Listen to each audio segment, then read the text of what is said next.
Walt Goggins. Richard Habari Guy. Ghani, man. We are here, man. And we are live and we are ready to go, man. How you doing? I'm good, man. Busy as usual. Good deal. Another cool night of work. Yes, sir. Now, for everybody who don't know, this is the Walt Goggins. Miles College graduate, honors.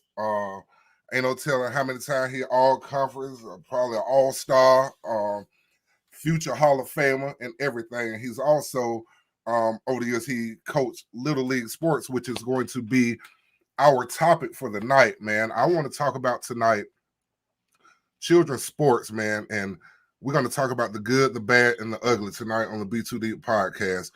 And I'm talking about all the good from the life lessons that you can learn from having your kids involved in sports, regardless of what sport it is, but also the bad. Parents who try to live their dreams through their kids, so they make them overdo it, playing 2 and 3 football seasons in a row at 8, 9 years old and going straight into a basketball and all these different leagues that a lot of these kids and tell them if they play in this league, they got a better chance to go to college and all that, which is crap because they're 8, 9 years old. So with that being said, Walt Goggins, we finna get started. Now, when did you start coaching Little League? Let's see. My son is 19. I started when he was 5. Mm-hmm. So I mean, you've been better off just asking me my age. But I did it for probably about. And then I had my other son, which I coached him as well. So I probably say anywhere from 12 to 14 years total. Okay. Now, what made you get into coaching? Well, I mean, I played football myself, so it was just really just the natural order of things. One kid played defensive line in itself, and he plays football in college now. So, but I mean, really, man, it was just eh, instinctively to do so, especially when it came to kids. I mean, I remember my little league coaches, and actually, when I played in the and went all-star game right out of high school. Mm-hmm. Um, One of my little league coaches was at that game. Oh, So wow. going from playing, pee wee and micro midget football to, being a senior in high school and having your pee wee coach Right. at that game, Yeah. that's just how long those relationships last. Right. And so how could I not? And another one of my little league coaches, he was a police officer, and the other one was a garbage man at the time. So these were just guys in the community. So when it came my time, football just had so much to offer, Right. and we had moved up here. I live in North Alabama, so we had not been here but for a few years. Of course, a couple years there.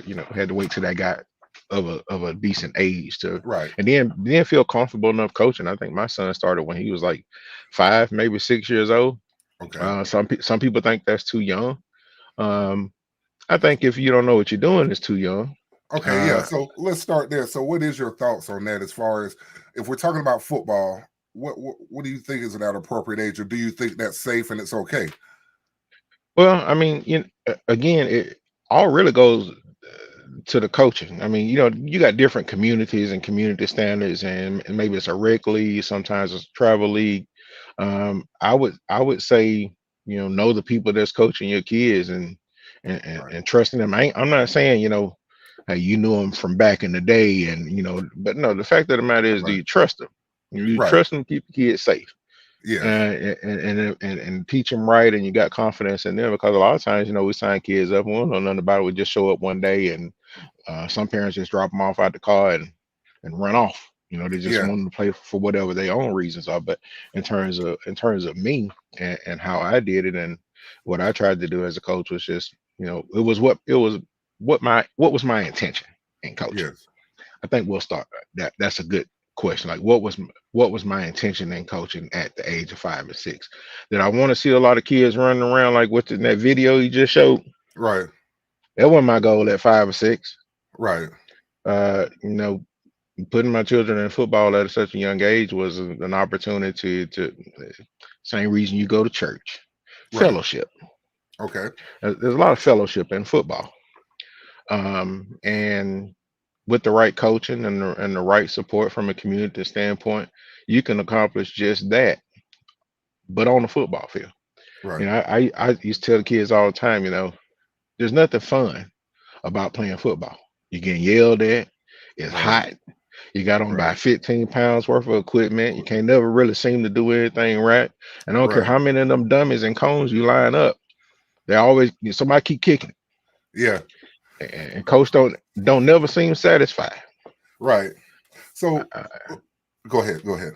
No, but like so the intention was, you know, to create an environment where Hmm. football can be fun and kids work hard. I mean, if you're a parent and you stayed around at one of my practices, you were going to leave even more impressed by your kid Right. because I'm gonna push them. Yeah, I don't care they five, but I ain't gonna, I ain't gonna overdo it. But I'm gonna walk a line with them and see how they respond to it. And then you learn the kids, and that's not the first day, but you learn the kid and what each one of them can do, and then you just kind of take it from there and kind of see what each one of them needs. Some of them some wrap right around your ankle, won't even let you go at that Hmm. age at practice, and you got to peel them Yeah. off, and it's really encouraging and supportive. But you got to be that type of guy Right. to be handling kids at such a young age. So if you're not really comfortable with how comfortable you have to be with the men that's coaching them at that age, Hmm. then yes, it's kind of like some people don't like to put their kids in daycare as infants, right? Because they Right. say, well, you can't trust people at a daycare. You don't know what they're doing to them, and they ain't old enough to tell you. Right. Well, some That's people true. feel that same. Some people feel that same way about putting kids in football at the age of 5, 6. But So that's just me. so we're gonna start. We were talking about coaching, right? And Yeah. since we're talking about the good, the bad, and the ugly, we're gonna start with coaching. And I'll say this and see how what your opinion of it is or whatnot. But when you're dealing with little league coaches, we have to first of all give them props and respect for doing it because they do it for free. Let's start there. They're out there coaching these little kids for free on their time when they're getting off of work, just like everybody else. Parents trying to scramble to get their kids work. These coaches are trying to scramble to get off work to go coach these kids for free. But with that being said, I think a problem with little league sports is some of these coaches don't know what they're doing. And I hate to say it that way because these guys are donating their time. So it's not being appreciative of their time, but like you said, when you're trusting to keep them safe, I also want to trust that you're teaching my kids the right skill for this sport to play because that comes with them getting better, their confidence, the lack of injuries if you're teaching them to do the right thing. And when I was coaching the league, I saw all too often a lot of coaches having 8, 9 year olds doing things that they probably shouldn't be doing involving sports. And like, I'll give you an example.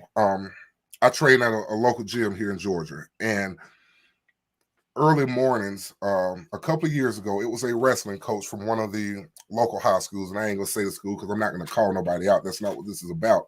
Man, But I'm calling everybody out everybody, tonight. well, I'm gonna call out the Hold on. actions. You need to let me change my name. I put my name in there. I meant to put Cat Williams 2.0. So you gonna have to Man, bring do it. you had to bring me back. I'm calling out this person, that person, that Yeah, person. If you trash coaching, you trash coaching. You know about it. I probably told you you was. I said watch out. right, Get on out the way, man. That's that's part of the problem too. Sometimes yeah, when you out there, you know better. You got to be like, hey, no, right. Well, you gonna change that to Cat Will so I get them 57 million views or no, whatever. no. I ain't Let it making no go. guarantee. I Right. don't know. I ain't like Cat Williams. I want to cut. Yeah. But I let ain't me gonna tell just you, so listen. yeah. Sit up there and talk. So this coach, right? He was a wrestling coach. I don't know what else he coached, but the young kids he used to bring in there, they were wrestlers, and they probably raised from high school, junior high. Um, and what I used to hate, he would have them in there. All right, be early morning, which is fine, 5, 6 o'clock in the morning before school to get their workout in. But I would see him with the bigger kids, say they're curling. And you had the bigger kids curling like 20s, 25, 30s, right? Getting their reps in, getting their sets in. But then you got the other kid that weigh about $110. He's trying to make him curl and look the same way with the heavier kids. And you see him bending the back all the way back and can't get the weights and just no form. He's young, so his body's still developing. And I'm sitting here cringing every morning watching this, and it's like, do you say something to the coach or ask him, hey man, what y'all got going on? Like, what's your plan? Or not? Because what I found out in the gym, a lot of times women are more approachable if they're doing an exercise or something that may not be correct. They're typically more approachable for you to say, hey, if you try it this way, it may work your back out better. You're squeezing those shoulder blades down when you're doing a pull down or whatnot. And most guys kind of, it's almost, I don't know if, you know, they get into they moves or whatever, but when you try to help a guy, a lot of times they, all right, man, I got this. You know, almost like, motherfucker, I don't need you. You know, that's how a lot of those guys act. So when I used to see that coach doing that kind of stuff, again, it made me wonder, like, dang, when we're sending our kids out to these coaches, what all do they have them doing that they probably shouldn't be doing at that younger age? Because another truth is, especially if we're talking about the kids that are, you know, 5 to say 12, prior to puberty, they're not going to get stronger. You can put a little kid and try to make him lift weights all day long, and it's not going to happen. I've never had a conversation with a parent in coaching Little League football and suggested any kind of weight training. Right. Because it's stupid. It's unnecessary at that age. Well, here's the thing. Here's a couple of things that I ask the parents. All right. One, keep them hydrated. Yes. If they big soda drinkers and juice drinkers, I mean Gatorade or something like that is fine. Yeah. But if they're gonna be playing sports, they need to learn how to drink water, because I need them hydrated when they come out here. The other thing is, if they got some kind of underlying problem that I ain't aware of, let me know. You know, I done had, you know, some inhalers in my pocket during practice because the parent couldn't be there, just to kind of make sure that sort of thing. And the other part, one of the other things I ask them is that if you got a problem with anything I'm doing out here, just come let me know. But don't, when you go home, if you're gonna complain about me to your spouse or to your boyfriend, your girlfriend, or whatever, don't do it around the kid. Right. Because that's going to make it more difficult for me to coach him. And if you got any issue, you can kind of sort it out with me. But don't go home and badmouth me to the kid, because that's going to make it harder for me. I want to teach him in the right way, and I don't need him doubting what I'm saying. But if you do, by all means, because I ain't perfect. Right. You know, if you know more than I do, then come on, tell me. Don't wait till you leave here and go home and do it. And that's just really that's not, you know, that's really just about opening up a line of communication, you know, with the parents. And you mentioned, you know, investing in time. Right. Man, it ain't just time, it's money. Right. I'm investing I'm out here building stuff out of PVC pipe. Trying to, you know what I'm saying? I look up some on YouTube. I'm getting ideas. I got them running through the chutes, and I'm building everything for them. I'm trying to get them ready. Because if I'm a coach and I want them to play football, I want them to be a bunch of, I was trying to coach dogs before dogs was a thing. Right. I got distractions over here, Walt Guard. Alicia here trying to get me slowed down. She don't want me to get amped up on this conversation.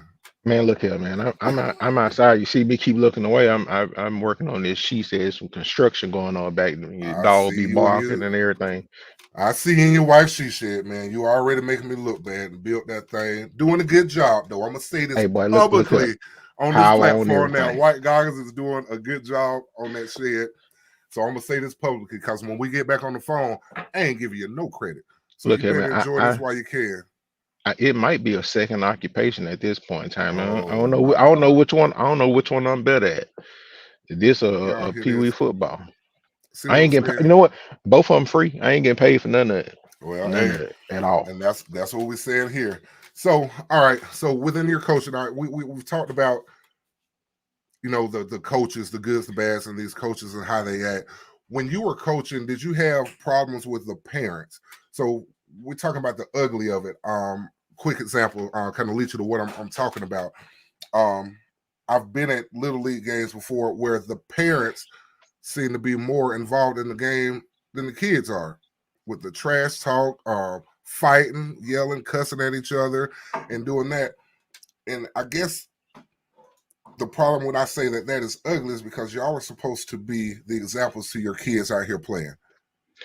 And Well, if you're acting like that in the audience, I'm pretty sure your kid gonna start acting like a fool on the field. See, there's nothing wrong with trash talk, but you got to keep it in between the lines.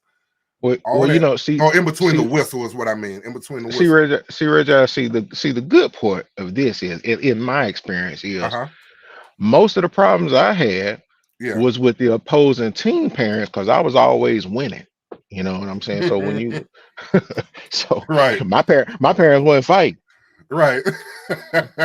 They ain't It have no was reason to. they ain't got no reason to be mad. It's Right. the other folks in the team we playing against that say, Right. hey, you gonna score 3 touchdowns, boss. You gotta take him out. Hey, I know the rules. I'm saying I'm Right. just gonna put another one in there that's gonna score 2 more touchdowns and be through it. But no, I mean I had, you know, when it comes, I try to get parents involved. You know, Okay.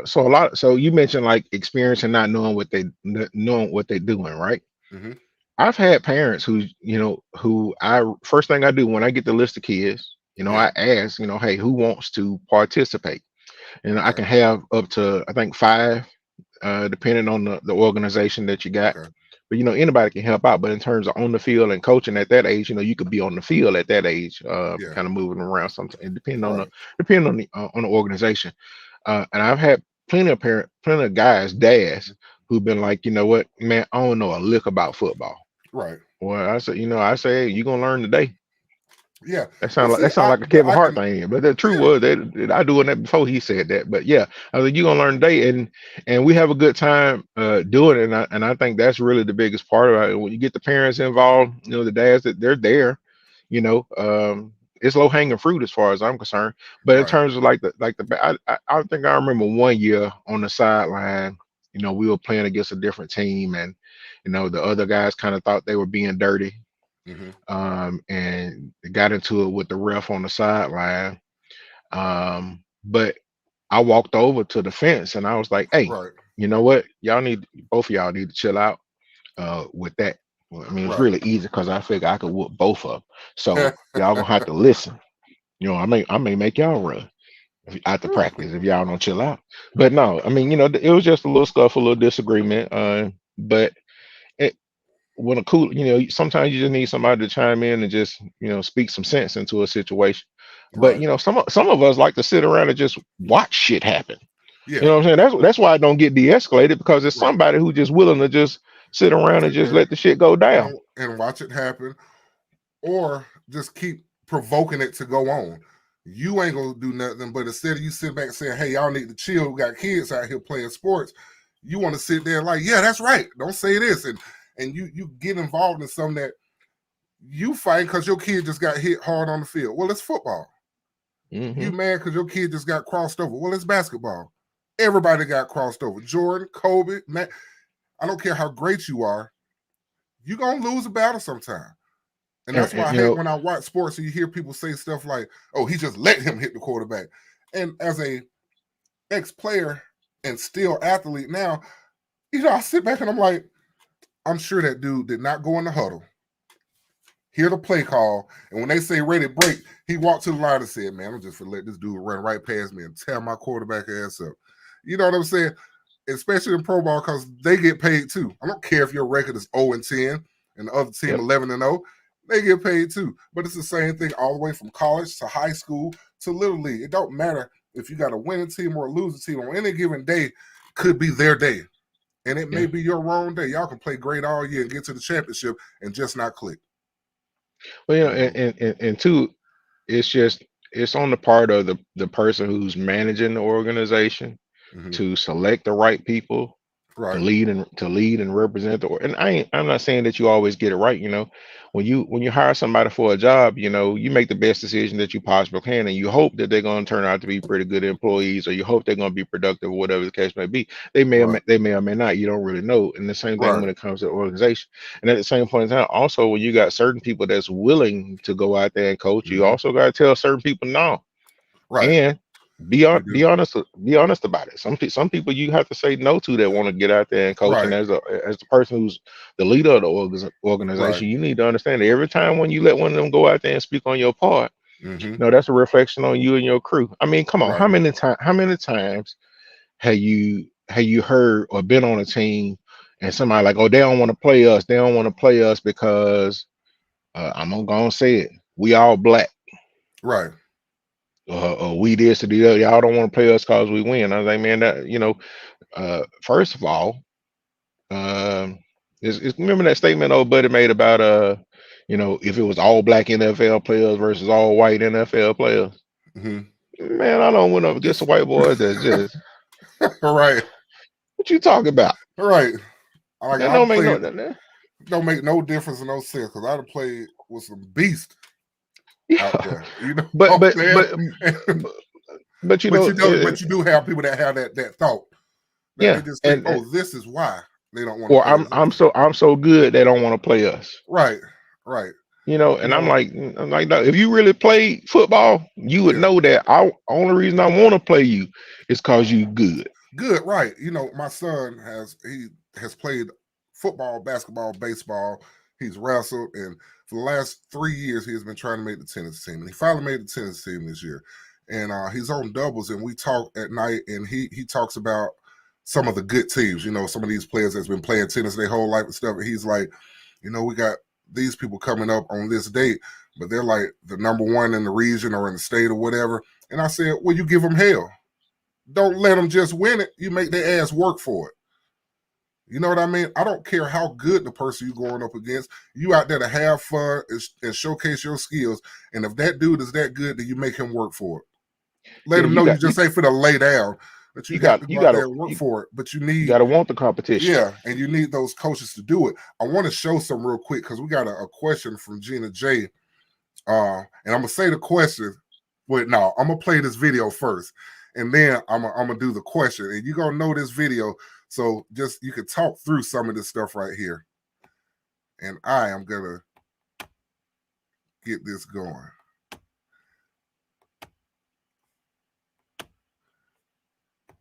because this doesn't have. I don't think this is one of your videos, but I don't think it has audio.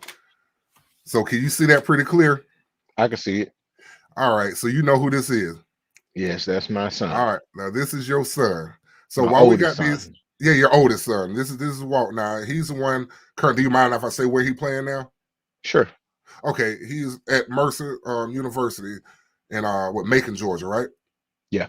As a freshman, and this is some of his highlights here. The reason I'm showing this right here because he is a beast. Like I was watching some of these highlights before we got on here tonight, and I'm just like, man, because I would normally see him at the radio station during the season. You would send me stuff during the game, so I kind of see it and I kind of don't. But just looking at it, I'm like really honing in on his skills, and he's okay. Now, I say that to say this. Gina J says, how do you feel about parents that force their kids to play and the child is really not into it? And you know why I asked you this question, Yeah. because you're going to give an answer from your honest opinion, but it's also lighted into this tunnel of this story too. So I'm gonna It let you is. answer that question again. How do you feel about parents that force their kids to play and the child is really not into it? Boy, you did your homework on that one. Yes, That sir. was So all I'm right. gonna let you do this. Tell me about it. All right. So it's no secret, so I started my son. I was one of those parents that forced my kid to play. Okay. But in as about a supportive way as I possibly could as his dad. Okay. Um, it was for him. I grew up I grew out without grew up without a physical father in my house. Okay. So a lot of the things I learned, man, was just from football. I ain't talking about like father figures and people to look up to. I'm talking about just the sport. Dude, when I was a kid, man, I hitting people was one of the things I loved to do the most. Man, I couldn't think of anything when I was playing sandlot football that made me feel better than hitting folks. Uh, but my son, at the time, Right. I was just trying to teach him what I learned and what I knew. And like I said this in the beginning when it comes from a coach's standpoint. What's your intent? I didn't have to live through him or anything like that. I mean, I hope he can produce and have as good a life as I've tried the best to make for my family. I hope he can do the same. Football not Right. necessarily a thing, but there was just certain lessons that I had learned from a young age myself, and just as a man, look, we parents, but we're really just trying to figure it out. So I would think it matters in terms of forcing your kid to play football. I mean, like Hmm. what's your goal? Right. Like I said, we were kind of new to the area at that point in time. He had the personality for it. I knew how he Okay. was at home, Hmm. but no kid wants to do anything. Right. If you Most leave of it up them to don't. them, yeah, if you leave it up to them, he's just gonna stay at home and do nothing. And my options were to what, just let him sit at home and play video games or do anything like that. Right. But there wasn't anything malicious. So when I say force him to play, I don't mean this. If he ever got to the point when he was younger and he was playing that he was just sad about it, Hmm. you know what I'm saying? When he got out there, he had fun. Right. He bitched about getting ready to go to practice. You got to put on the Yeah. helmet. I may have some pictures on Facebook. He got his head down and all this other kind of stuff. But Yeah. when he get out there with the rest of the guys, what he doing? Yeah. Right. Yeah, they're having It turn fun. it out there having fun. But if the kid is just miserable Hmm. and he's like, pardon the expression, but he's just, just not putting forth any kind of effort. He's Yeah. just kind of just, there. He's playing football. He's surrounded by other kids, and he Hmm. still can't find the joy Right. in it. So Yeah. it's like I said in the beginning, what's fun about playing football? Right. So even though my son didn't like going to practice, cause who does, right? Right. You got that right. Yeah, but when you get out there and you get in it and you buck your chin strap and you find yourself amongst your friends and y'all having a good time and you're laughing and that's the environment that you put, and you got the right coach and that's the environment and it's supportive, and then you got like-minded people around you from a community standpoint that's also participating. It makes it fun. But it's like anything else. My son also played soccer, basketball.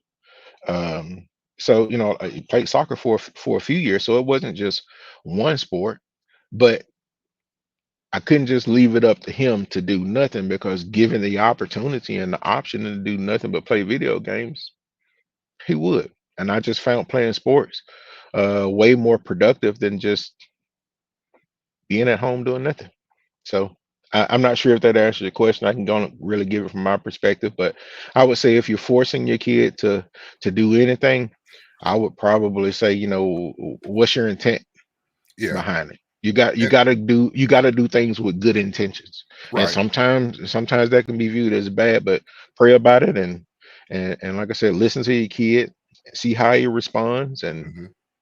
and then just go from there. Making him play football wasn't about getting him to college.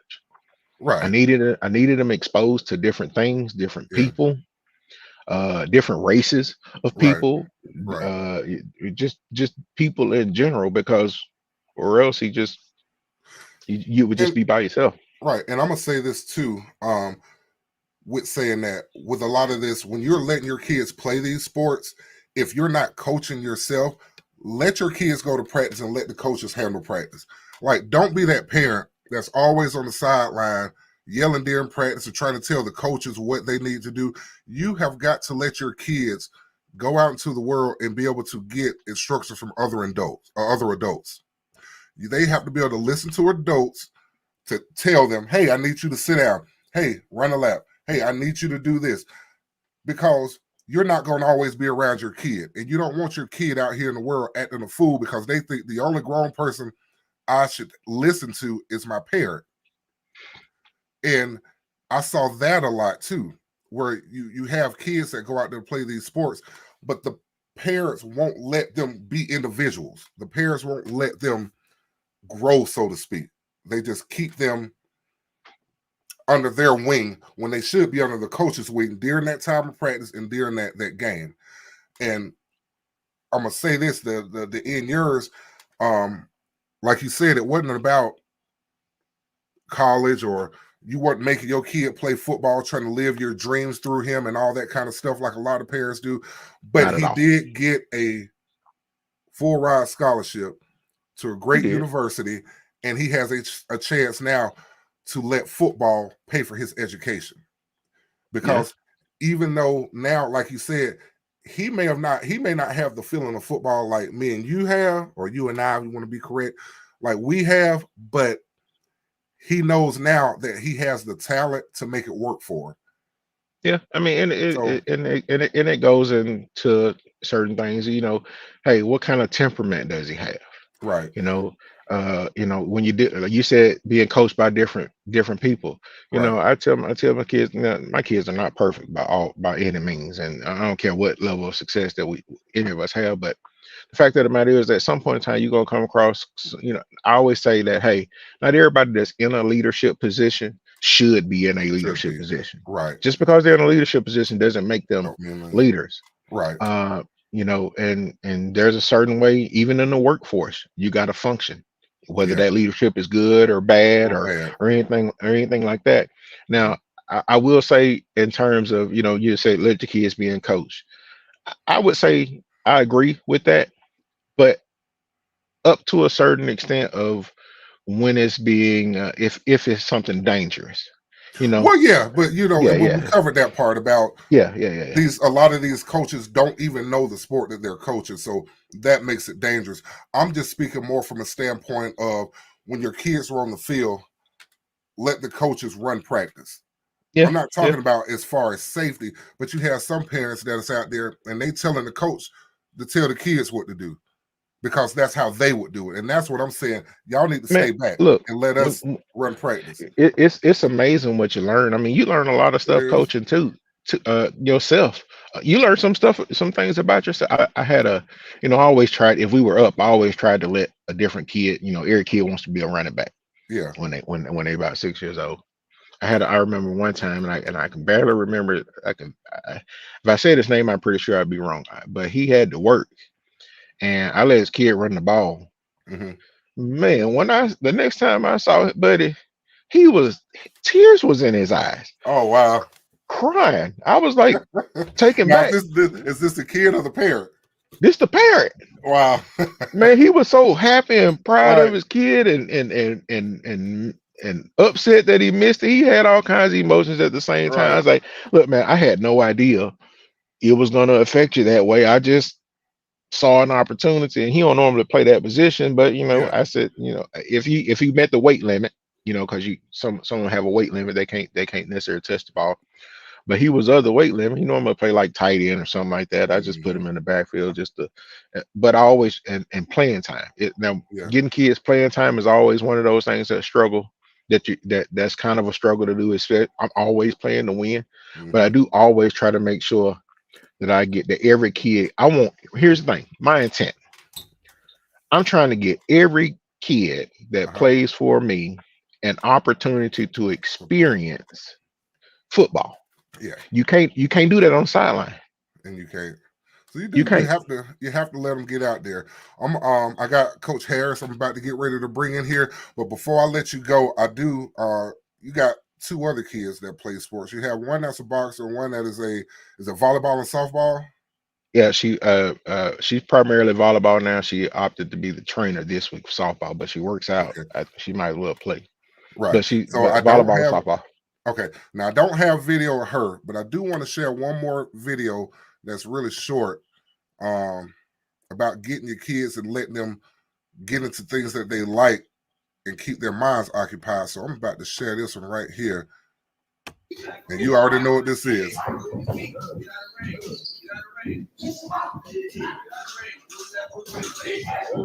Walt's younger son, he's in the red shorts. And he just started boxing and he is working. And the effort that he puts in, he does it on his own, if I'm not mistaken. Is that right? Yeah, it's all him. Him, Yeah, him and his boxing coach. right. But his brother plays football. But you But know, look at this right here. Because this is how I believe he may have separated himself from his big brother, right? Choosing a yeah, different sport. Yeah. Now yeah. look at this. It- Like he is just wham, wham. And he is new to the sport, man. And I just wanted to do that. Kira, I love you too. I just want to say that. Just want to let Kira know I love you too, but I don't have no video of you right now. So well, baby he daddy. he's got his And he's got his pass book. So You know, Okay. he's ready for the when he decides that he's ready, he's eligible to participate in the USA Boxing on that platform. So He he can ready do to go. he'll be able to do the amateur thing when he's ready. But I mean, he's in the gym 6 days a week. Yeah. I believe it. Works harder than he ever did at football itself, and that's different. You know, coming from like I said, I'm a football guy. Like Yes. I love everybody that plays it, and Uh-huh. I respect not just the starters. I respect anybody that can do that. That just fell in love with boxing. It was like dude, be in a position. I can't. I'm an athlete, but you know, I don't know what he's doing. Right.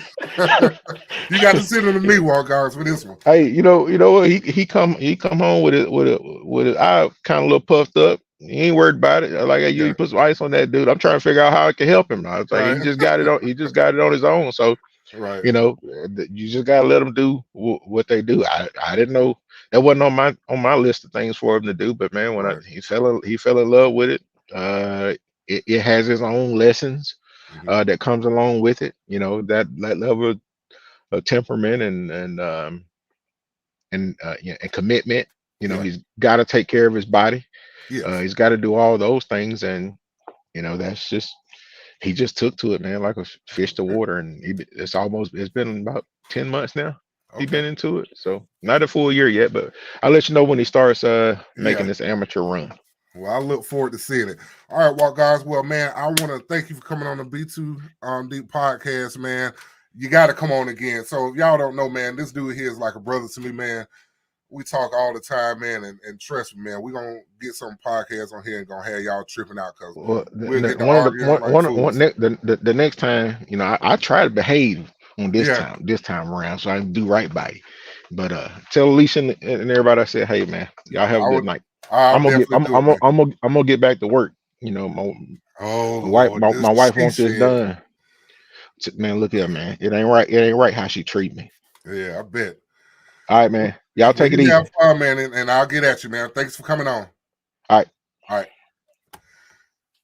All right, man. Who I have here now, Coach Harris. This is Jason Harris, ladies and gentlemen.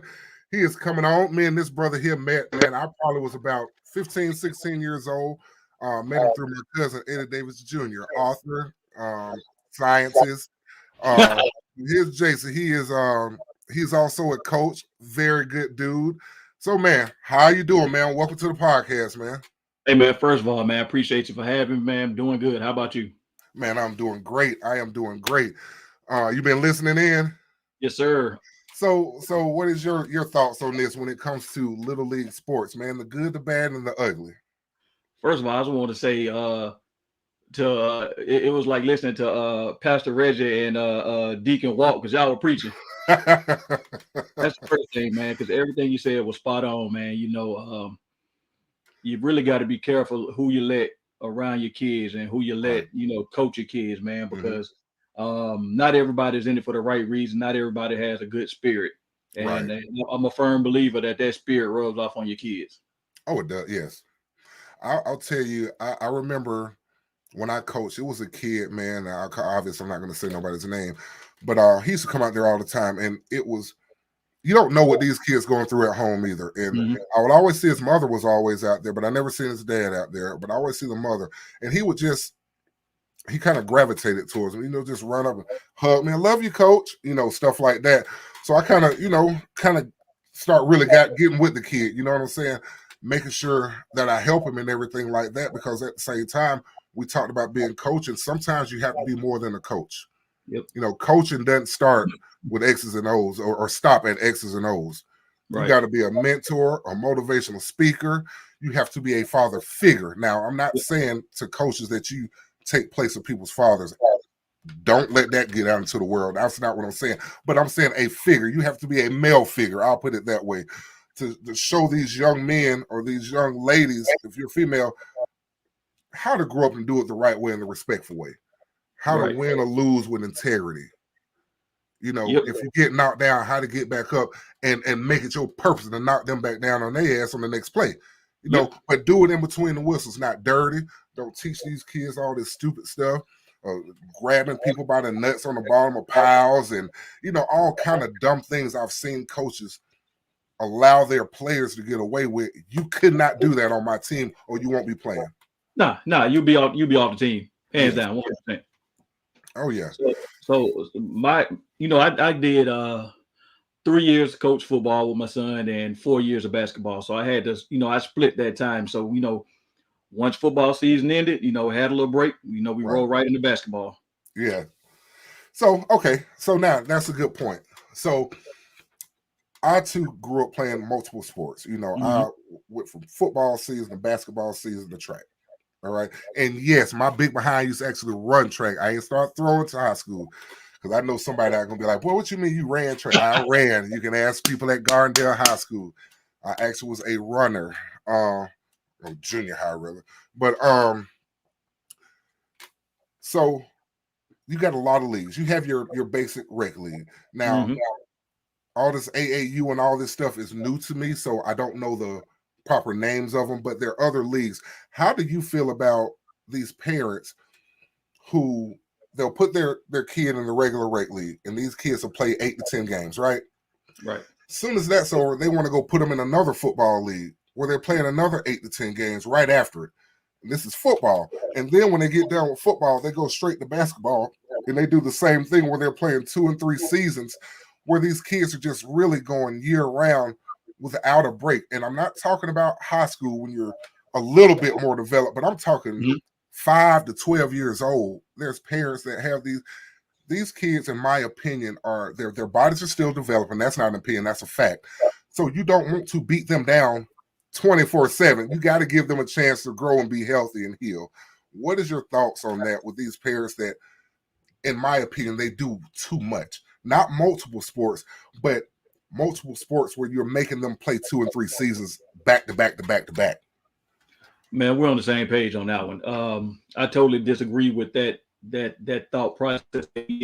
Many, seasons back to back to back, like you said, not necessarily multiple sports, but how you going to give your kid's body a chance to heal?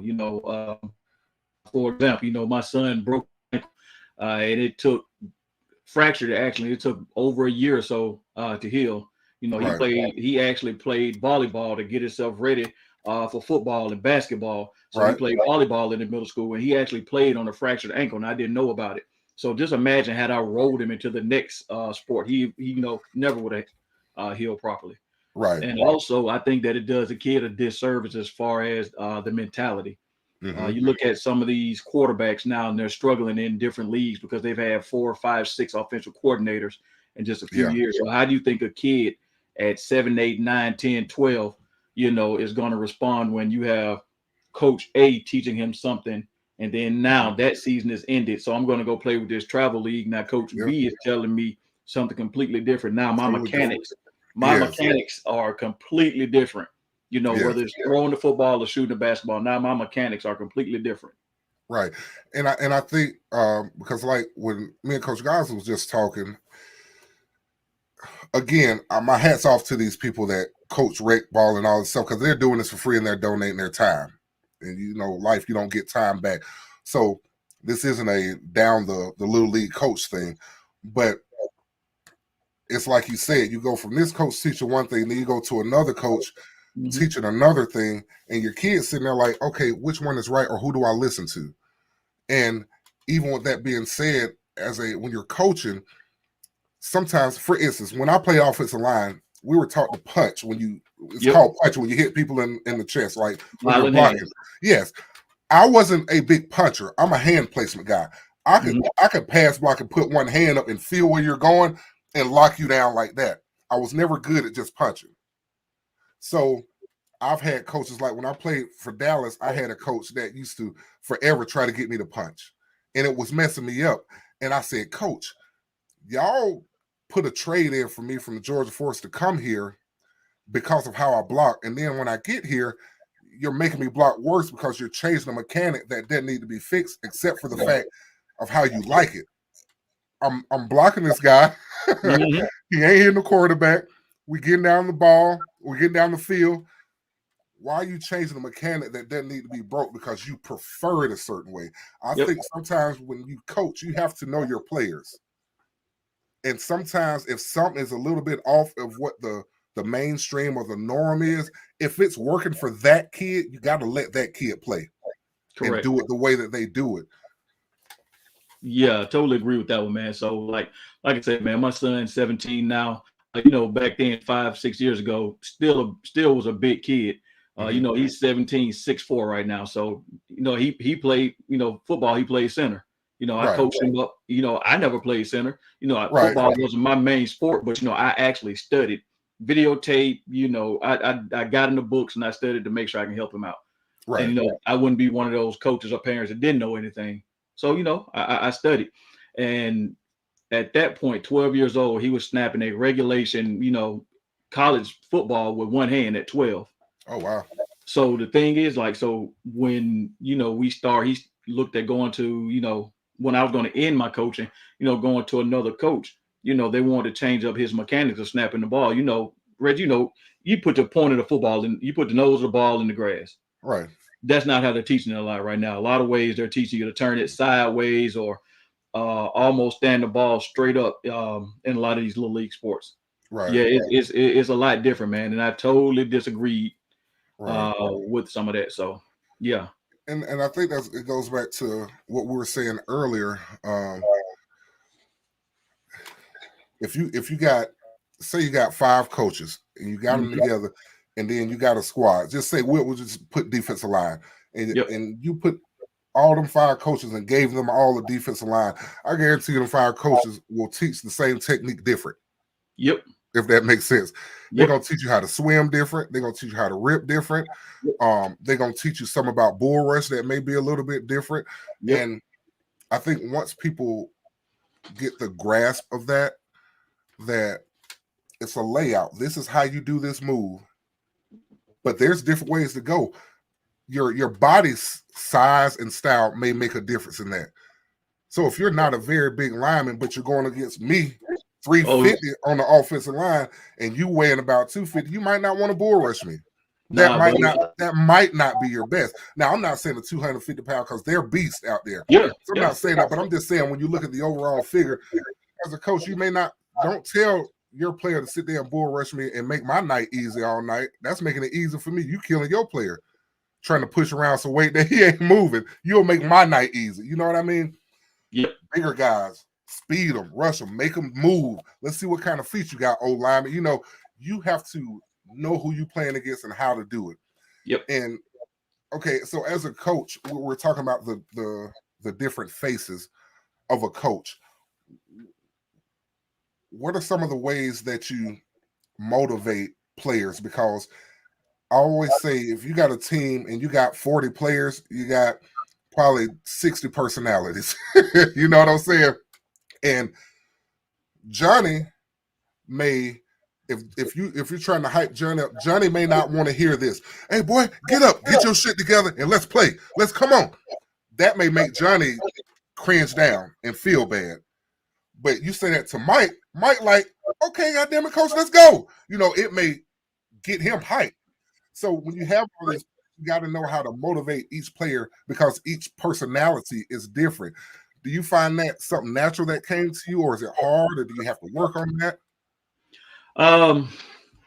It came natural, but you still have to put the work in. Like you said, you have so many different personalities. So you're trying to figure out each kid, you know, each kid's home situation may be different. So they could be going through something. You spoke about it earlier. You know, you have to almost be somewhat of a father figure to some of these kids. So, you know, you have to learn each one, what drives each kid, what motivates each kid, what brings each kid down. So, you know, I really had to, you know, just get in there and learn each kid, you know, and then what you can do is after practice, you know, you pull the kid to the side with whoever brought them to practice, mom, dad, auntie, uncle, whoever it is, and you pull them to the side and you let them know, hey, as the adult, as a coach, this is what I'm seeing out of your kid. This is where I want him to be. This is what I need him to work on. I need your help. So once you engage the adult figure in their life or the parent, then it makes it a little bit easier to kind of mold and develop their kid, and the kid gains some kind of trust. And then, you know, because they're learning you as well. Right. And that is true, man. So, are you currently coaching now? Done. Okay, Oh. so you're done. Now, let me ask you this: do any of your kids still play? Like, are you, or do you even still go to sporting events? I guess, whether it be family members, friends, whatever. So my son did not play football, so he's going out this year. So his Okay. ankle feels fine. He's going back out there. I say, hey man, kudos to you. Whatever you need me to do. But a lot of his teammates, they were on the championship team here for Langston Hughes High School, and so I coached a lot of those kids coming up. And to this day, 5-6 years ago, that's when I coached them. They still call me Coach. Hey, Coach Jay. To this day, wherever I see them, hey, Coach Jay, they tell their little brothers, yeah, they used to be my coach. And that gives you a sense of pride that you had kind of a profound impact on some of these young men. Boys then, now young men looking to go out into the world and start their own lives. They still calling me Coach, man. I love it. Yeah, and it's I agree with what you said, man. It does make you feel good when you see a kid, even if it's been 10 years or something, the first thing they say is Coach. They still refer to you as Coach. They don't call you Reggie or Jason or what up, man. It's like, hey, Coach, what's going on? And then they telling their spouse or their kids, hey, this who coached me. It does make you feel good, because I'll tell you this, I get the same excitement when I run into old coaches that I like. And I see them and I'm like, hey, Coach, man, what's going on? Like, I'm excited to see them the same way they get that excitement from me seeing them, and it makes me feel good on both ends of that spectrum. Yep. Now, with the coaching, the ugly, with the fans, man, we were talking about the parents a second ago.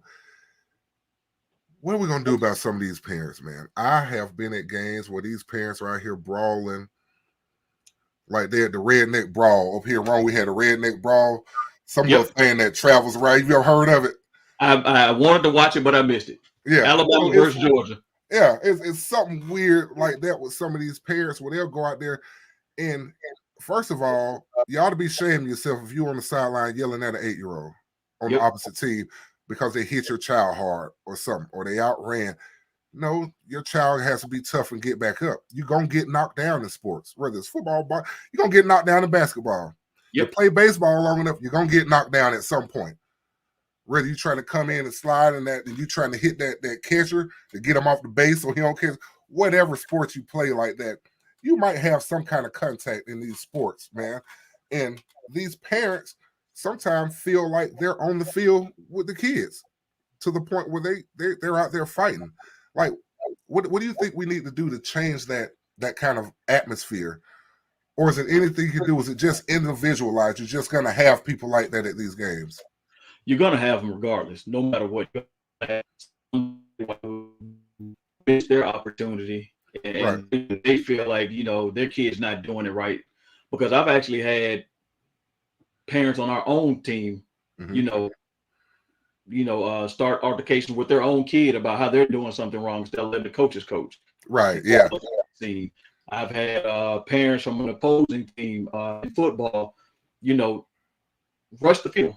Like I've seen parents grab a 10-year-old kid and throw him on the ground.